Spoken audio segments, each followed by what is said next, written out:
જૂનાગઢના મેંદરડા ખાતે જિલ્લા કોંગ્રેસ સમિતિ દ્વારા મોંઘવારી સહિતના વિવિધ લોક પ્રશ્નોને લઈને વિશાળ રેલી યોજી વિરોધ પ્રદર્શન કરવામાં આવ્યું હતું। કાર્યકરો અને હોદ્દેદારોએ સરકાર વિરુદ્ધ સૂત્રોચ્ચાર કરી મામલતદારને મુખ્યમંત્રીને સંબોધિત આવેદનપત્ર સોંપ્યું હતું।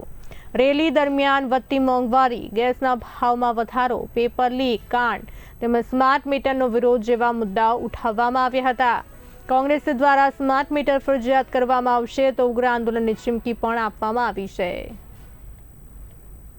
આજે દેશમાં અને ગુજરાતમાં જે અસહ્ય મોંઘવારી ફાટી નીકળી છે, ત્યારે આજે અમે લોકોએ જૂનાગઢ જિલ્લાના મેંદરડા તાલુકા મથકે અમારા પ્રમુખ શ્રી જોલિતભાઈ બુસા, શહેનાજબેન બાબી, કરશનદાસભાઈ વાદરકા, મનોજભાઈ જોશી અને તમામ મુખ્ય કોંગ્રેસ આગેવાનો ખેડૂતોની ઉપસ્થિતિમાં જે અસહ્ય મોંઘવારીને હિસાબે આ દેશની પ્રજા, ખેડૂતો જે હેરાન પરેશાન છે, ત્યારે અમે આજે આવેદનપત્ર આપ્યું છે। આ દેશનું ભવિષ્ય, યુવાનોનું નીટનું પેપર જે ફોડવાનું કામ આ ભાજપે કર્યું છે, ત્યારે શિક્ષણ મંત્રીએ તાત્કાલિકપણે રાજીનામું દઈ દેવું જોઈએ।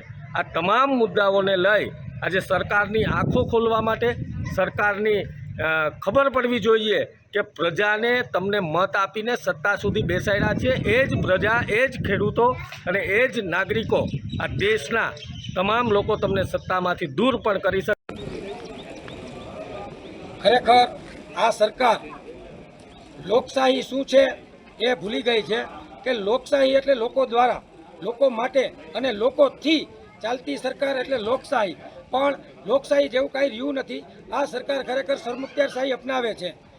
અમારી ટીમ કોંગ્રેસ કમિટી, જિલ્લા પ્રમુખ અમિતભાઈ, શહેર પ્રમુખ મનોજભાઈ, વીટી સીડા સાહેબ, શહેનાજબેન, ધ્રાંગાભાઈ, પ્રફુલભાઈ ધ્રાંગા અને કોંગ્રેસના સનિષ્ઠ કાર્યકરો, આગેવાનો, તમારા માધ્યમથી મારે ભાજપ સરકારને કહેવું છે કે સરકારે માવતર કહેવાય, સોરું કસરું થાય, માવતર કમ આવતર ના થાય, પણ હે ભાજપ, તમે તો માવતર જ કમ આવતર થયા છે।